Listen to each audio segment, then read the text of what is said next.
Bonjour à toutes et bonjour à tous. On se retrouve aujourd'hui pour une vidéo nouvelle. Il y a très longtemps que j'en avais pas fait parce que je trouvais que la chaîne que je filmais n'était pas bien, que c'était pas comme je voulais, que c'était trop amateur, pas assez professionnel. Bref, ça me plaisait pas, donc j'avais tout abandonné. J'avais repris une deuxième fois et j'avais à nouveau lâché. Et j'ai reçu le message d'une dame qui me dit: Ah, votre chaîne est extraordinaire, les cartes sont bien filmées, tout ça. Je savais pas que vous vous intéressiez à ça, c'est bien. Et je lui dis: Oui, mais j'arrête parce que ça me plaît pas. Et elle me dit: Non, au contraire, c'est bien, continuer, c'est naturel. Donc ça m'a donné la pêche. Je sais qu'elle la regardera, je la remercie. Donc on se retrouve aujourd'hui pour un nouveau présentation de tarot. Alors un tarot, une histoire extraordinaire. Vous allez voir. Alors ça bascule un peu parce que je reprends, voilà, je reprends le tarot divinatoire du docteur Papus.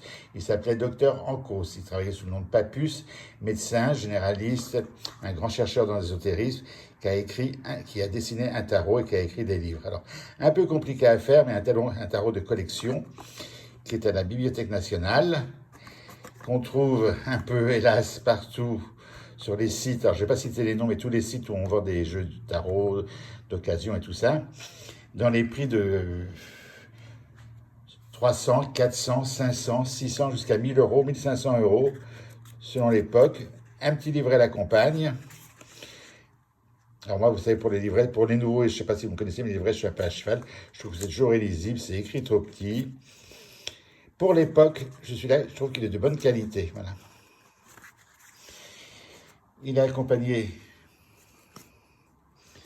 de jolies cartes à décrypter.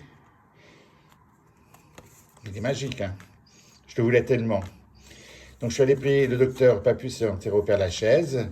Pour trouver sa tombe, c'est la bonne grâce de la Providence. Mais je l'ai trouvée. Maintenant, elle est restaurée. Mais à l'époque où je suis allé, moi, elle n'était pas... C'était pas... On la voyait pas très bien. Et là, j'ai prié. J'ai dit, voilà, je voudrais votre tarot, mais pas à un prix défiant toute concurrence. Parce que je leur parle comme ça, là. C'est simple, il n'y a pas besoin de faire des tas de trucs. Et puis voilà, et je cherche 300, 400, 500 euros, 7 à 800. Ah, je dis, c'est pas possible. Je dis, là-haut, il faut m'aider, moi j'en veux un pas cher. Alors, il y a même la petite notice avec toutes les explications de chez Dussert et tout ça. Voilà. Bref, c'était mon rêve de l'avoir et mon rêve a été exaucé. La tempérance, le pendu.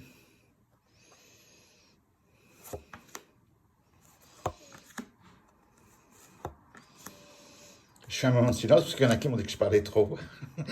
Donc j'essaie de satisfaire tout le monde. Voilà. Alors je reprends la parole, j'ouvre un site internet bien connu, de trucs d'occasion, et je tarot. Alors, il y avait de tout, hein. Et je vois mon petit papus qui arrive à 800 euros. Donc moi je ne mets pas 800 euros dans un jeu de tarot.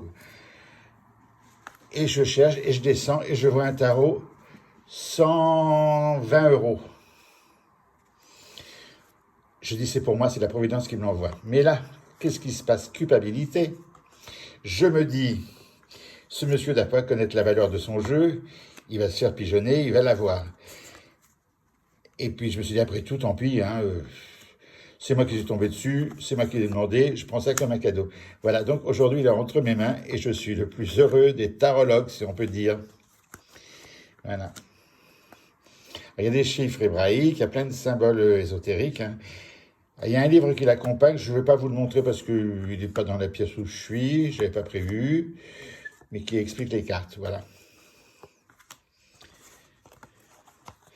Donc j'ai été écouté par la Providence, donc on va se faire un petit tirage en direct.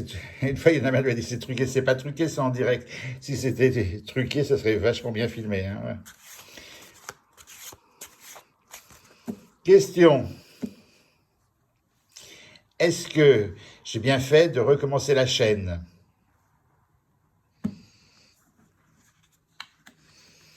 Nouveau départ vers quelque chose de... C'est l'aventure, hein. Et avec le chariot, donc en pleine force, en pleine force. Est-ce que j'ai bien fait? Oui, je crois. On va aller approfondir un petit peu plus.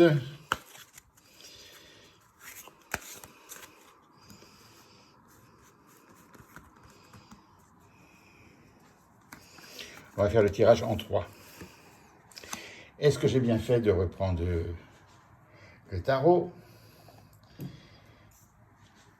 d'ouvrir la chaîne, d'essayer de faire mieux que l'autre fois? Est-ce que j'ai bien fait? On va se mettre une petite pour la sécurité.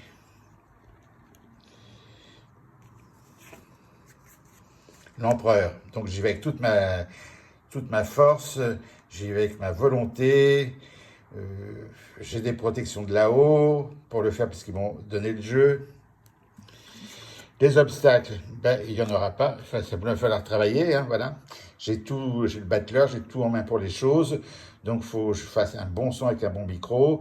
Il faut que je fasse un bel éclairage. Il faut que je parle correctement un peu mieux. Il ne faut pas que je commente toujours des trucs comme j'ai envie de commenter. Parce que quand je parle, j'ai quelque chose qui me vient dans la tête. Et le résultat final, ce sera la Lune. Donc la Lune, c'est un projet, c'est de la voyance, c'est très positif. Et puis, on va corriger avec ça parce qu'on a un doute. Et voilà, et le pendu. Alors le pendu dit non, toujours, mais dit oui aux questions spirituelles. Et le tarot est une question spirituelle, alors oui, il est très bien de le prendre. Et on terminera avec une petite carte là, celle-ci, que tout le monde connaît, la roue de fortune.